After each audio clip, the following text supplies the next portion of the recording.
Hey YouTube, it's Jaden again, and in this video, like I said, is going to be part 2 of why Vanguard will never be Yu-Gi-Oh! If you haven't gone to check out part 1, go check it out first. It'll kind of briefly explain what started this video, and I will put a link for video 1 in the description. So anyway, guys, I'm just going to jump right in and give you the 7 reasons why Vanguard is never going to be Yu-Gi-Oh!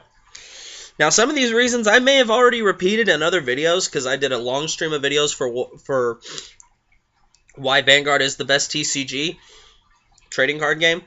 So, but if I repeat them, I'm sorry. But here's the 7 reasons why Vanguard will never be Yu-Gi-Oh!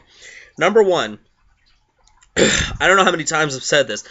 It is less expensive. Guys, when you play Yu-Gi-Oh!, you have to have a deck, a side deck, and an extra deck. And in your deck, you don't just have a boss monster in Vanguard that you build your deck around. You have a whole archetype that you'll have about 4 or 5 key cards, and then you'll have about 3 to 4 cards that will be high in rarity, along with all your 4 to 5 key boss monsters or cards that help your boss monster that are also really expensive. And then on top of that, your extra deck, which is, I think it would be fair to say, every extra deck in Yu-Gi-Oh! On average, now there are some out there that are going to be very less because maybe the deck just isn't as popular at the time and the cards are cheaper because not as many people are playing them. But on average, I think your extra deck alone is $150. And there are some decks in Vanguard you can build for $150 and are very competitive. Now, $150 for a Yu-Gi-Oh! Deck is pretty laughable. At least if you're going to be competitive. If you're going to be competitive, Vanguard deck, Yu-Gi-Oh! Decks are going to be running you anywhere from about 400 plus. And that's being generous. Because now, usually in the top decks of the meta, all the money is in the extra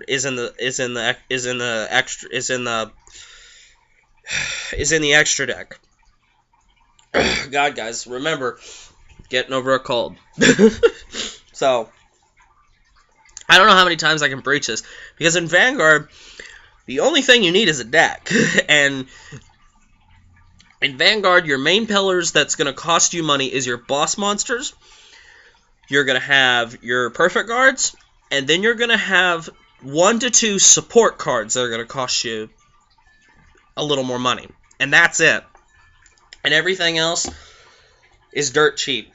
Guys, at my locals, when we open packs, we literally just take the rare out of it and then ask who needs them. Because the commons in a pack aren't worth shit. They are literally just there to help you finish the deck. Number 2, takes way more strategy to play. And I have gone into this many times, so I'm not going to really go into this any more than this. Vanguard is a game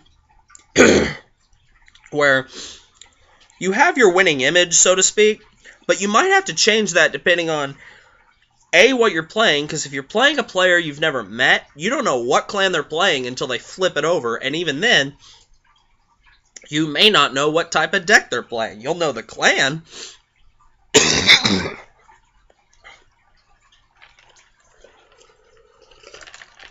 I'm sorry, guys.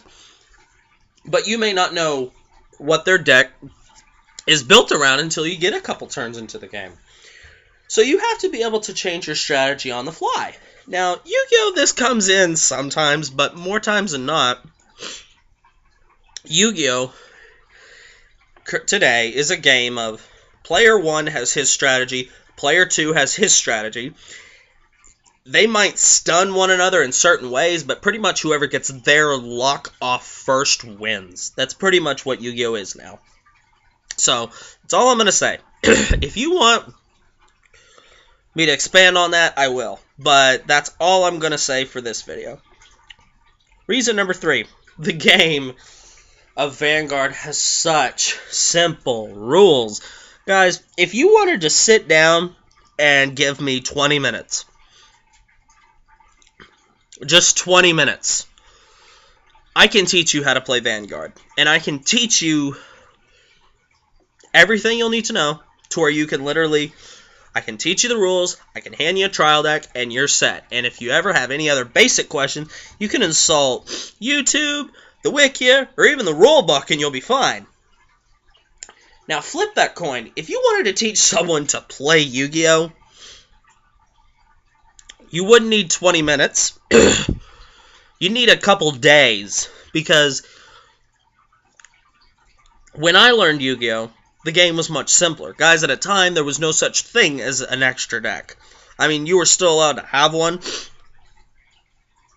but there were people, I remember, when all you had was a side. You didn't use fusion monsters, because it took so hard to get them out, you know? I remember those days when you would look at people who won tournaments and they wouldn't have an extra deck. They would literally have a deck and then their 15-card sideboard, and that'd be it. So, you know,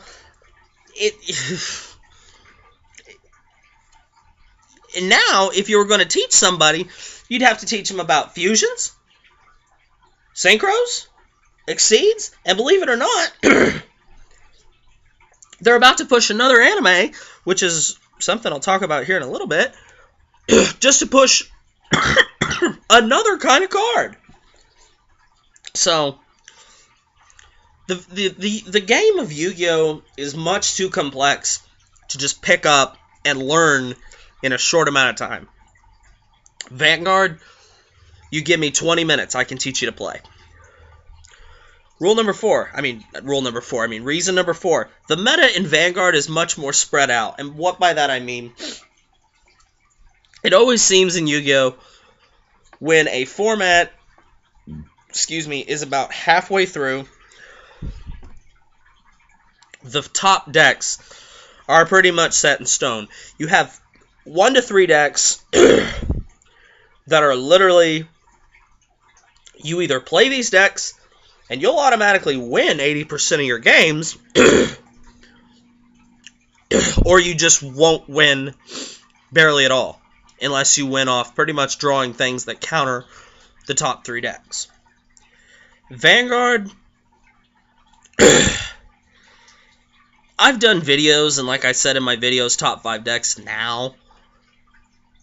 Those might be the top 5 decks, but that doesn't mean you need to play one of those 5 decks in order to win. You can still use decks that are outside of that top 5 and be maybe considered the best at your locals over players who play those 5 decks I mentioned, just simply because you're the better player. And that's why Vanguard takes more strategy. It takes more thought process, just because it's more of the player who's playing the deck, not the deck. Which is one of the reasons I love Vanguard more, because the deck is actually, the deck can be played a lot better just if it's in the hands of the right player. Reason number 5, they don't reprint as much. Guys, this is one of the things that annoy the piss out of me about Yu-Gi-Oh! And that is they reprint things until you're sick of seeing them. And the number 1 card that comes to my mind is Blackluster Soldier, Envoy of the Beginning. Guys, this card originally came out in a pack called Invasion of Chaos. It was around for about 3 months, and then it was banned because it was a very, very, very good card for the time. And it was banned for something like 4 years. And then, I think it was Gold Series 3 or 4. It came out 2.5 weeks before the new ban list kicked in. And Blackluster Soldier, Envoy of the Beginning was in there. And people were like, uh-oh, why is this in here? And sure enough, 10 days later, the ban list got released before it would have gone into effect, and what do you know? Blackluster Soldier, Envoy of the Beginning, is legal. Now, in that case, I'm okay with the reprint, because at that point, Invasion of Chaos packs were nowhere to be found to be bought unless you were buying them off Amazon or eBay, or you had to buy a Blackluster Soldier offline or from a vendor, and at that point, when the card was going to become legal, the card shot up from $8 to $50 at one point, not making that up, simply because the card was legal again. And the card is legal to this day. And honestly, I think it's good that the card is legal because it's splashable in so many decks. But now, they have reprinted that thing in 10s, other packs, and there's rumors that one day it might be Starfoil in one of the battle packs. Guys, and there are times, like a key example is Tour Guide. Tour Guide at one point was at $150 a pop.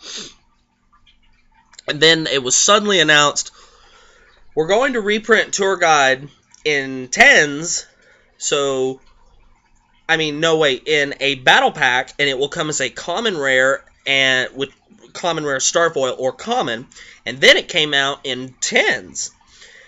And Tour Guide's secret rares went from 150 to about 40 because they could be getting cheaper. Which, I can understand why some players would be really mad about that, because they might have spent that kind of money on Tour Guide to get it. But Yu-Gi-Oh! Reprints things way too much, in my opinion. And they pick certain cards and reprint it. If you want to reprint cards, that's fine. But then reprint things that need a reprint. Don't just keep reprinting things that already have gotten 2 or 3 and continue to drive the price of the good ones down. Reprint the cards that could actually use it. Number 6, it's an age-friendly game. Vanguard is very age-friendly. Yu-Gi-Oh! Really isn't anymore. It's laughable to me because they say Yu-Gi-Oh! Is a children's card game. And you know what? It might have started out a children's card game. But the complexity of the rules are way beyond a children's card game. There's a YouTuber I watch. His name is Galactic God. He did a video once, and it was called, Is Yu-Gi-Oh! Really a Children's Card Game? And he sat down with a kid, and he explained to him all the different kinds of different cards in the game. And the kid looked at him like... And the reason is, guys, the game is not simple anymore. When I'm saying I'm dead serious, you can give me 20 minutes, I can teach you how to play Vanguard. You need at least a couple days to get someone set on learning how to play Yu-Gi-Oh! Just because of all the chain rules, all the different chain rules, all the different types of cards, all the different types of rules, and timing, and what misses timing, and what that even fucking means. You know, it's very strenuous on the mind. And there are times to this day Yu-Gi-Oh! Just pisses me off because of all the fucking bullshit that has to be in the game just to make the flow of the game easier. And to not mention, I think sometimes they change how effects will resolve to benefit the top or the better decks. But that's just my opinion. And my final reason is the trial decks in Vanguard are actually worth buying. Usually the trial decks in Yu-Gi-Oh! Guys, they're not worth buying. There's one card in there you need. You know, there's 1 to 2 cards. Sorry, guys. There's 1 to 2 cards you need, and the rest are useless. In Vanguard, at least you can buy the trial decks, open them up, and immediately use them, and they're decent. I mean, I really don't know how to further expand on that point. You can open up a Vanguard trial deck as opposed to a Yu-Gi-Oh! Trial deck, and you're in much better shape to play better with a Vanguard deck than you are a Yu-Gi-Oh! One. Just simple, you know, observation there. Anyway, guys, those are my 7 reasons why Vanguard will always be better than Yu-Gi-Oh! Or why, let me rephrase that, why Vanguard is nowhere near getting to Yu-Gi-Oh!'s level. Because Yu-Gi-Oh! Is way off from Vanguard, and I'm very thankful for that. Anyway, guys, I hope you checked out both parts to this video. Sorry for my coughing and hacking. I hate being sick, guys. But thanks for watching. Comment, rate, subscribe. Thumbs up this video for me in the comment section below. Answer this question. Do you think Vanguard is becoming Yu-Gi-Oh? Why or why not? I want your opinions, guys. Thank you very much. I hope you had a good, happy New Year, guys. See y'all later.